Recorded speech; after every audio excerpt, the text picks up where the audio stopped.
होते। त्यानंतर आक्रमक भूमिका घेतल्यानंतर आता रोहित पवार, शशिकांत शिंदे, हर्षवर्धन सपकाळ यांना पोलिसांनी ताब्यात घेतलेलं होतं। दादा, म्हणजे जसं लासलगाव चांदवडमध्ये झालं, पोलिसांनी तुम्हाला ताब्यात घेऊन सोडलं, आता सुद्धा तसंच झालंय, पण आश्वासन नेमकं काय मिळालंय?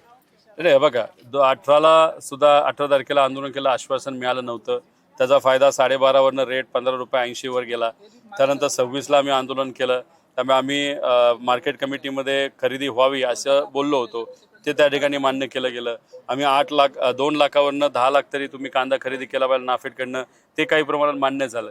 त्यामुळे आंदोलन केल्यामुळे तुमच्यासारख्या चांगल्या मराठी चॅनलच्या माध्यमातून लोकांचा आवाज हा झोपलेल्या सरकारवर कानावर गेल्यामुळे कुठेतरी सरकार जागं होते आणि काही प्रमाणात त्याचा फायदा सामान्य लोकांना होतो। आज इलेक्शन नाही, इलेक्शन नसताना सुद्धा लोकांसाठी लढणं ही खरं प्रामाणिक भूमिका असते।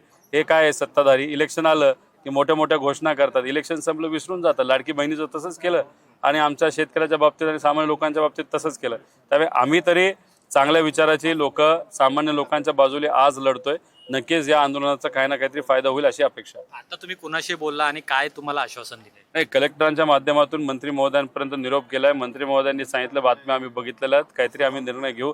गेल्या वेळेस त्यांनी सांगितलं अर्धवट निर्णय घेतला, आता पूर्ण निर्णय घेऊन शेतकऱ्याला तुम्ही जगवा, कारण का पुढच्या वर्षी पाऊस नसल्यामुळे शेतकरी अडचणीत येणार आहे।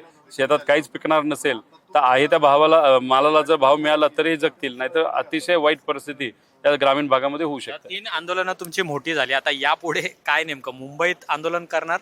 नाही, उद्या तरी पेट्रोल डिझेलच्या बाबतीत शशिकांत शिंदे साहेबांच्या मार्गदर्शनाखाली आणि सुप्रियाताई आणि इतरही आमच्या नेत्यांच्या मार्गदर्शनाखाली एक खूप मोठं आंदोलन आहे। आता सुद्धा बुलढाण्याला मी तिथं चाललेलो आहे, तिथं सुद्धा गरिबांवर खूप मोठा आणि आदिवासी समाजावर अन्याय झालेला आहे।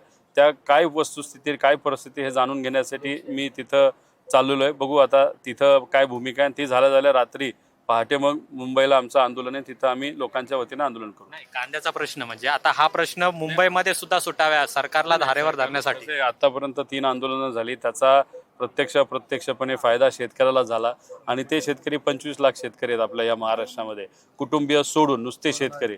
त्यामुळे यांना जर फायदा 5-6 रुपयाचा आतापर्यंत झाला असेल, आमची अपेक्षा 24च्या पुढे रेट दिला गेला पाहिजे। सरकार आता काय करते हे बघावं लागेल, आणि जर सरकारने नाहीच ऐकलं तर मग हे काहीच नव्हतं। हे 3 आंदोलन मिळून एक आंदोलन आपल्याला करावं लागेल। नाही, आता एक झालं नाशिकमध्ये, दुसरं नाशिकला झालं, या भागामध्ये मोठ्या प्रमाणात कांदा घेतला जातो। मग आता बघावं लागेल की सगळ्यात मोठा अवघड आणि सगळ्यात जास्त ट्रॅफिक असणारा रस्ता कुठला, मग मुंबईला जाणारा रस्ताच बंद करायचा काय, हा आम्ही त्यावेळेस ठरवू। धन्यवाद दादा आमच्याशी बोलल्याबद्दल। तर रोहित पवारांनी कुठेतरी आक्रमक भूमिका घेतल्यानंतर काही प्रमाणामध्ये मागण्या आहेत त्या सरकारने पूर्ण केलेल्या आहेत। आता जिल्हाधिकाऱ्यांनी त्यांना आश्वासन दिलेलं आहे आणि त्यामुळे जर आता या मागण्या पूर्ण झालेल्या नाही तर याच्या पुढे मुंबई पुणे एक्सप्रेसवेवर सुद्धा आंदोलन करू आणि वाहनं थांबवू अशा पद्धतीचा इशारा आहे, तो सुद्धा रोहित पवारांनी दिलेला आहे। पण सातत्याने 3 आंदोलनं रोहित पवारांची झाली, त्याच्यामध्ये थोडं होईना का यश आहे ते या शेतकऱ्यांना मिळू लागलेलं आहे, असं सुद्धा रोहित पवार यांनी म्हटलेलं आहे।